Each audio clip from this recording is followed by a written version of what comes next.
Look, I have made a lot of videos where I boldly claim that most autistic men are unattractive. However, this doesn't mean you cannot increase your attractiveness as an autistic man. After all, here is how I looked like a few months or so ago, and here is how I looked a few days ago. You can see a difference, right? And so today I want to give you advice on how you can increase your attractiveness and become at least slightly more attractive as an autistic. And I will start with looks maxing because physical appearance kind of matters a lot. It does not matter as much as body language, which I will talk about later, but it does matter more than personality. At least if you want to become more attractive. Like, if you want to become more attractive, then a big part of it is being physically attractive. And if you have a good personality, but you have a bad physical appearance, you will just be friend-zoned all the time. But if you want to bang, and you want to spread them cheeks or whatever that is called, then you want to be more physically attractive and you want to looks max. And for looks maxing, I will only give you one advice because you only need one advice. And that is to join a community of men who have worked on themselves and thus they went from being unattractive, kissless, virgin, incels to all of a sudden being really attractive, high-value men that can easily attract women. They have gone from nothing to basically everything by working hard. Listen to those men's advice and find a community where those young men will be able to see pictures of you or videos of you and they can directly give you feedback on what you should improve in terms of your looks.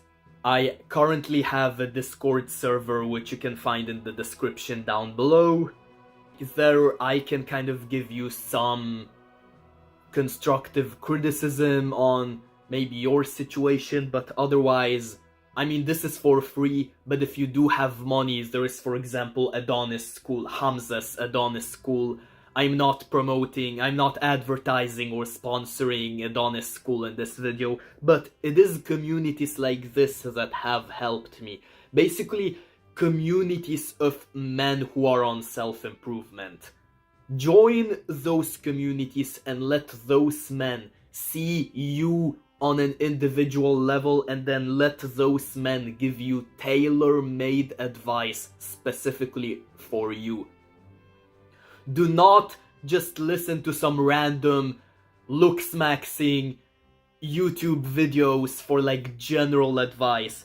Don't just listen to Alpha M or Austin Dunham or all those like YouTube content creators or Clavicular or whatever that just give you like general styling and glow up advice, because those men will be like, oh yeah, the most attractive type of facial hair is a 7-day stubble, so once you shave your beard you have to wait 7 days and then you will grow out like the perfect facial hair. And then you will watch that and you will be like, okay, thanks for the advice. I will wait 7 days after shaving and then I will have the perfect facial hair. Except you don't have the perfect genetics for that. And so the 7-day stubble ends up looking shit on you specifically. It looks amazing on other men, but on you it looks shit. So you cannot listen to like general like looks maxing advice. You need someone to look at you specifically and then give you advice that is tailor-made specifically for you. And they should be like, you should not have a 7-day stubble. You should be clean shaven. Or you have this specific feature that no one else has that renders you horribly unattractive. You have to get rid of that. For other people, this is not a problem, but for you, this is a problem. This is what you have to work on. Or they can give you advice that is like, that thing that everyone else has to work on, you actually don't have to work on. If you try to work on that, you will just waste your time. Other people need to work on that, but you should instead spend your time on working on this, and this instead. So, you got to find a community of men who are on self-improvement, men that have basically managed to work on themselves and who can pass on like their wisdom by looking at you and giving you tailor-made advice. I know there is also FitX Fearless. If I'm not mistaken, he actually does like one-on-one coaching for free. I also highly recommend one-on-one coaching. Once I get more subscribers, I will be back with my personal one-on-one coaching. This is very good because this is like the perfect way for you to basically get tailor-made advice from like a high-value man that has been on self-improvement or whatever. That way you can get like tailor-made advice specifically for you that should specifically work for you. Because the problem with just watching like general looks-maxing advice content from like some general YouTube videos is that those videos are made by people that do not know you personally, and they do not know as a result that the things that they preach might not work specifically for you. And so that is literally the only advice you need.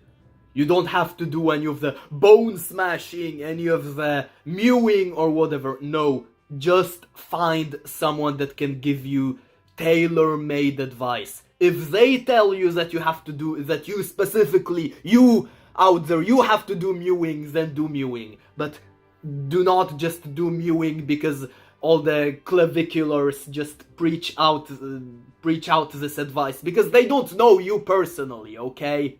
Then there are people that claim that autistic people look in general less attractive.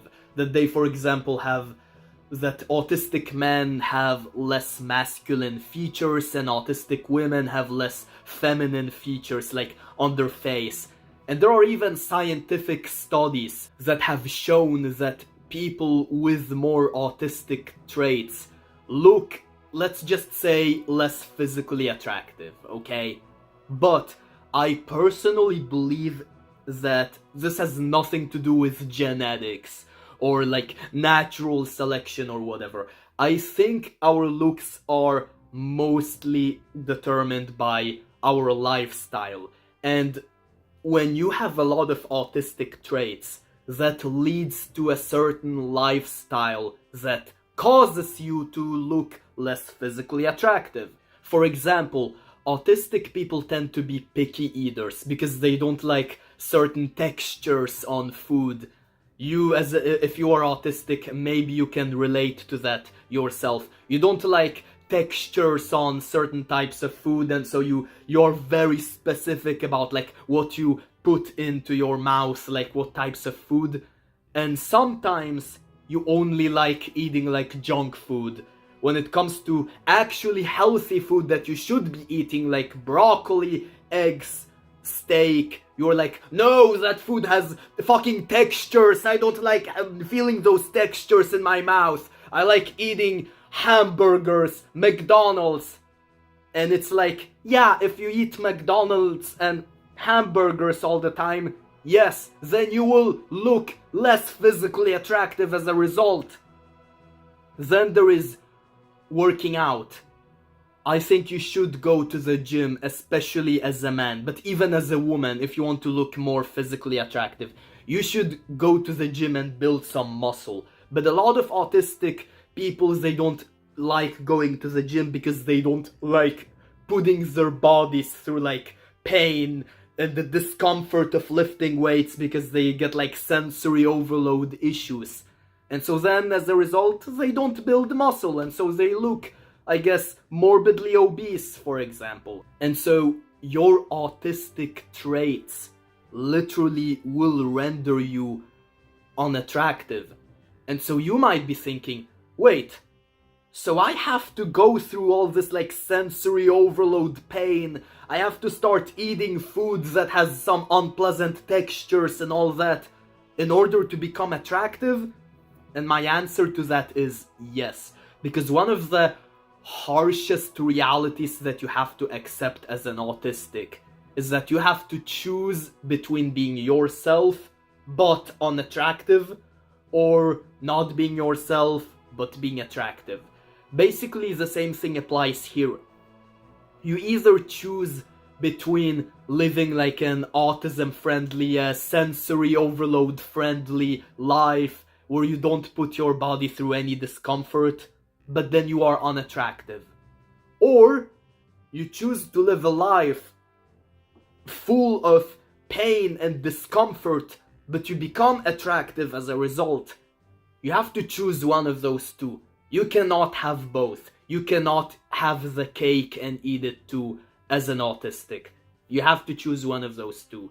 If you want to live like a comfortable life, but not be attractive, be confused at why you cannot attract the opposite gender, and constantly hating the world and hating all the happy couples out there who have it better than you, and basically becoming a full-blown incel that goes like, look at that, like spies on happy couples on the street and is like, look at that happy couple, look at that happy man, he has a pretty woman around his arms. That man, he doesn't deserve that woman. He only got that woman because he is not autistic. That man, he is mocking me. He thinks he is better than me. When in reality, that man doesn't even know who you are.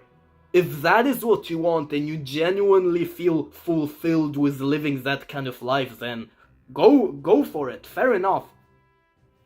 But if you instead have like high levels of testosterone in your blood and you are not satisfied with like a life of mediocrity, and you're willing to go through whatever it takes to like get to the top, then you gotta put your body through discomfort. Another autistic trait is horrible/awkward body language. And I have previously said that your body language matters more than your physical appearance.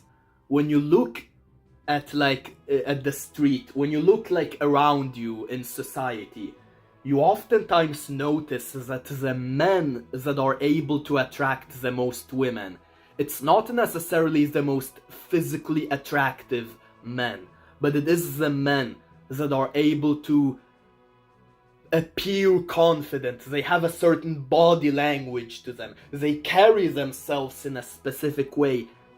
And usually when you are autistic, you cannot do that unless you get told specifically what you have to do. So you cannot just become confident and then all of a sudden expect to become more attractive. That works for neurotypicals. But when you are autistic, you have to be explicitly taught how to display confidence with your body in a way that can be considered attractive to the opposite gender. And granted, body language is something that I myself am currently working on. But I will say that with body language, it is also like the same would apply as with looks maxing. The best way is to get specifically tailor-made advice from men who have been in your situation and who have managed to basically ascend. Men who have basically managed to become attractive through hard work and all of that.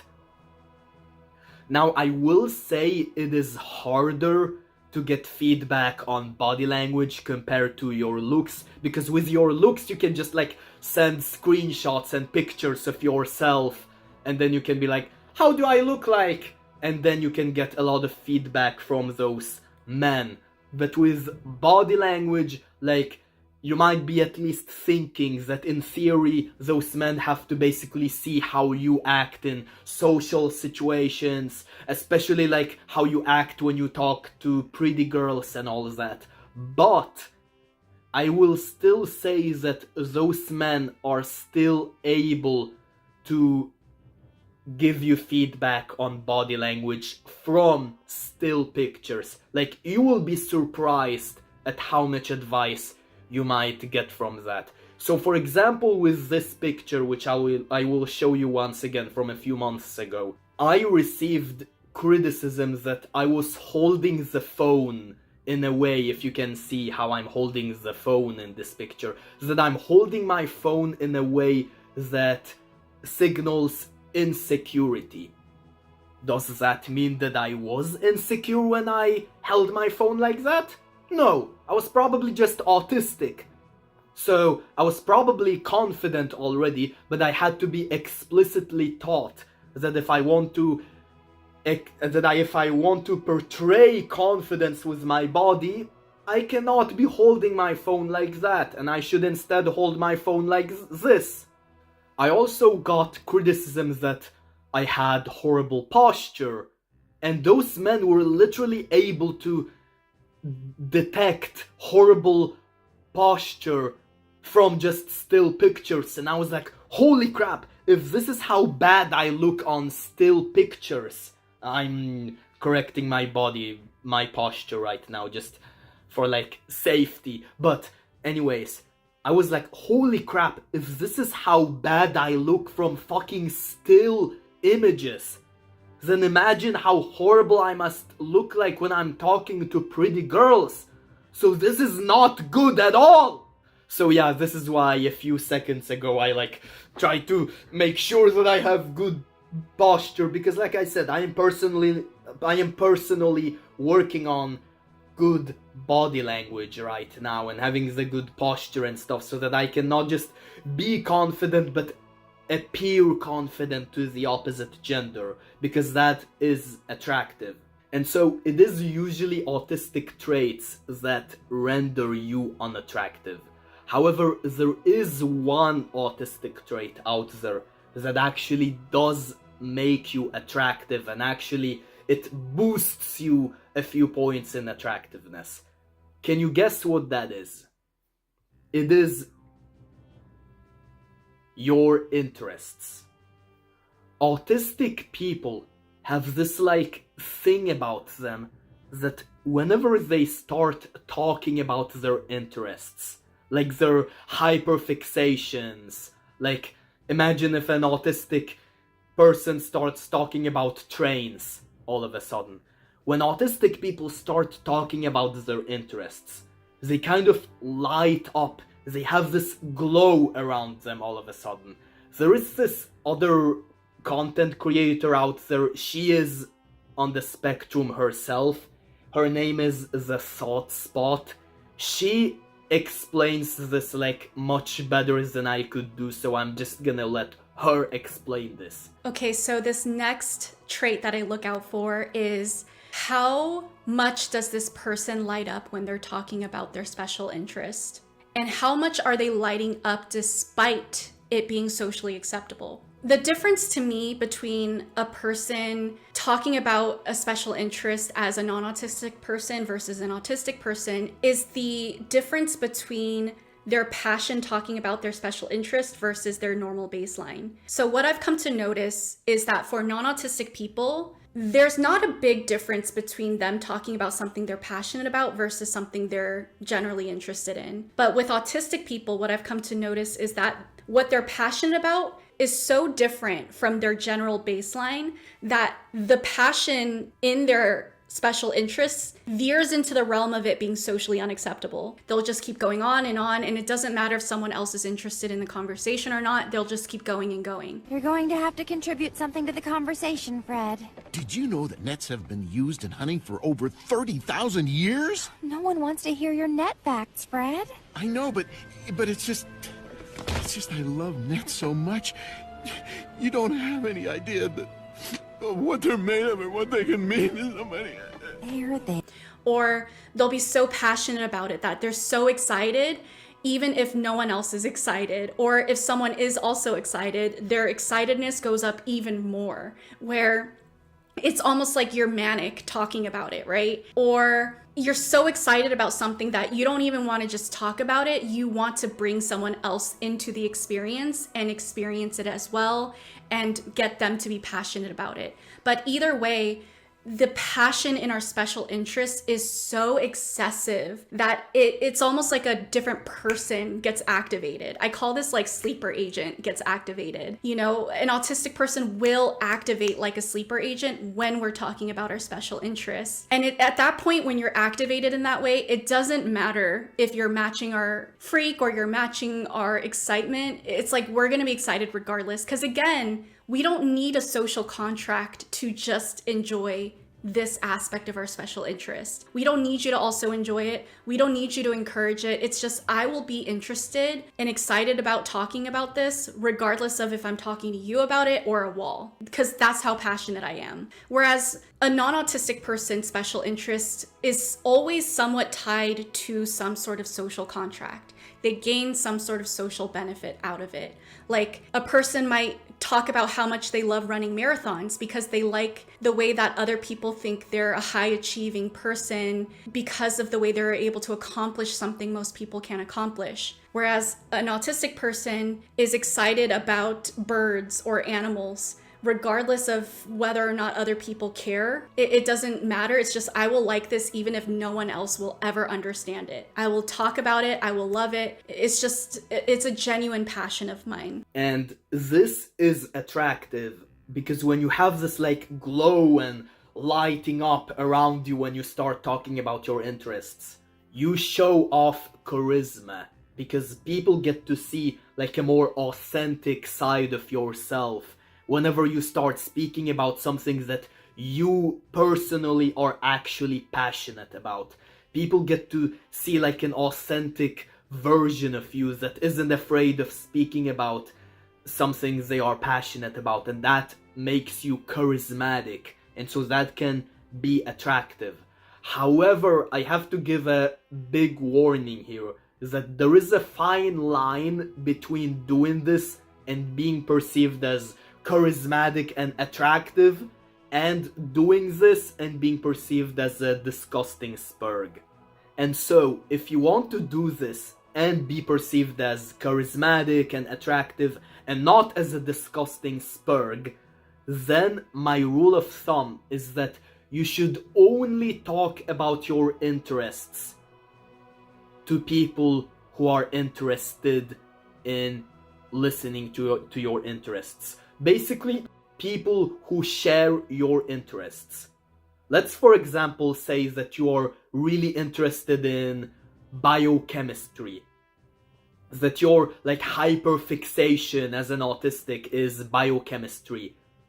Do not start talking about biochemistry whenever someone just mentions the word biochemistry. Like, whenever someone tells you, oh, I have like a distant cousin out there and he studies biochemistry, do not be like all of a sudden, oh yeah, biochemistry is so interesting, here is how the Krebs cycle works. Do not be that. You're just gonna come off as a disgusting spurg if you do that. Instead, learn if the other person shares that interest. So for example, if you notice like a student and you ask them, what do you study? And they say, oh, I am majoring in biochemistry. That is like green light. And then you can start talking about the Krebs cycle to them. Or if they say, oh, I find biochemistry so interesting, then you can start talking about biochemistry. Or you can start dropping like a small facts of biochemistry. You can be like, you can start with something that is like common knowledge. You can start with like, I don't know. You know that like most molecules in the nature, or maybe that's a little bit too autistic. You wanna sound less autistic, so you wanna say something that like 99% of people know about. Maybe with molecules, maybe no, because most people don't know what molecules are. Because, like, the average American is not very educated, right? Most Americans cannot really point out all the continents in the world. What continent is Egypt in? India.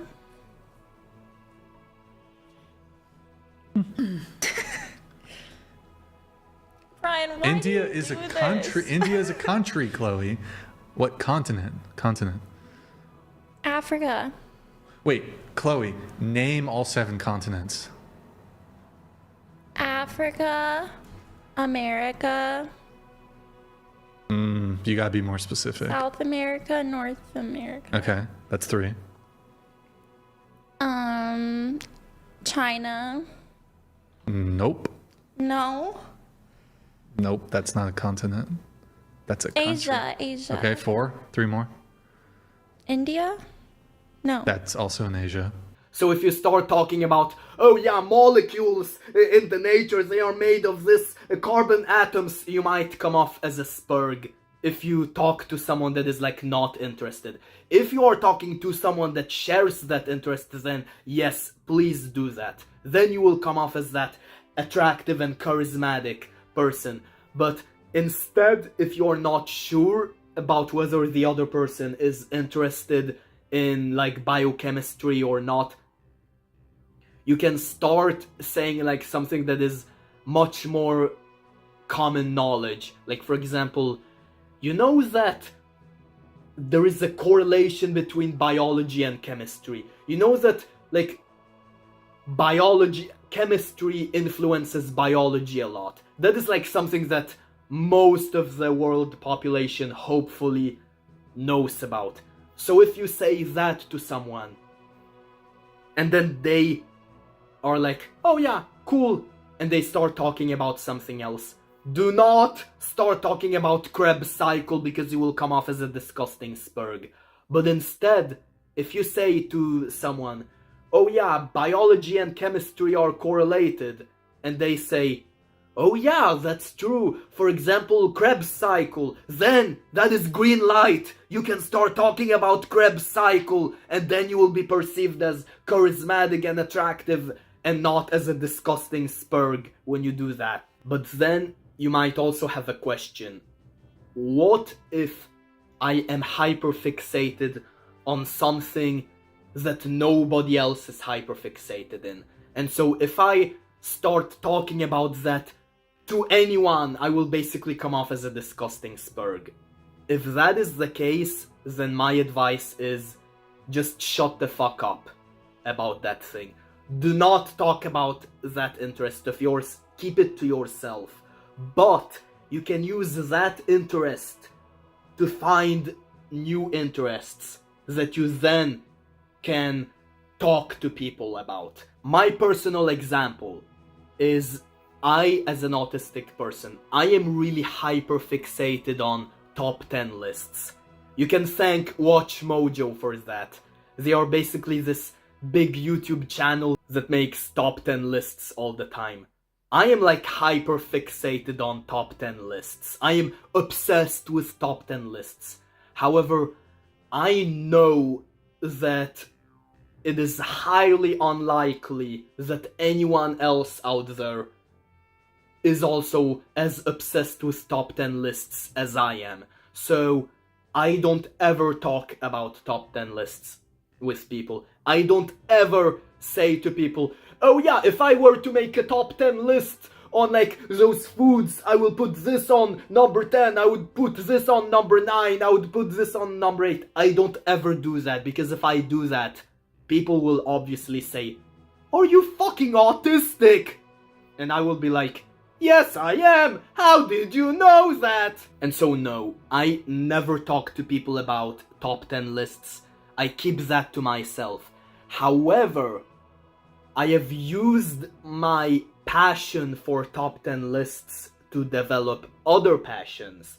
For example, I have seen lists of top 10 hardest languages in the world, And because of that, I have developed an interest in hard languages that would make the top 10 lists.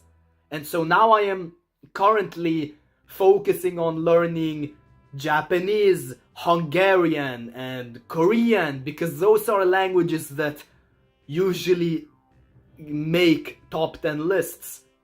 And when I talk to people about hard languages, then I make a lot of connections with people that I would not have been able to make if I talked to them about top 10 lists, you know? And so, for example, if you are autistic and you're really into trains, but no one else is as passionate about trains as you are, let's say that as an example, maybe you should not talk about trains to other people, but maybe your obsession with trains can allow you to become obsessed with a movie that features a lot of trains, or a country that has a lot of trains, and then you can talk to people about that movie or that country, and then you can find people who are interested in that instead of trying to find people who are interested in trains, you know?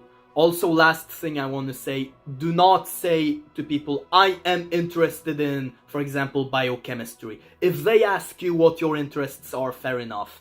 But otherwise, just tell them, oh, biochemistry is interesting. Or if you talk about Krebs cycle once again, that way you will automatically show the people that you are interested in biochemistry. You should not feel the need to explicitly state, I am interested in biochemistry. I can make a whole video where I explain that later.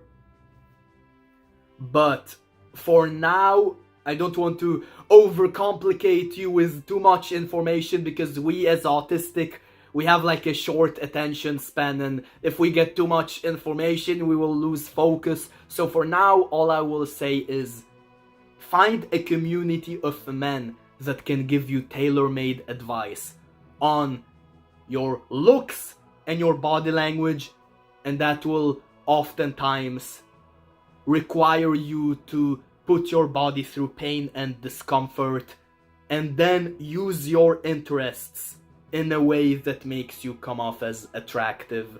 And if you implement all that, you should become more attractive.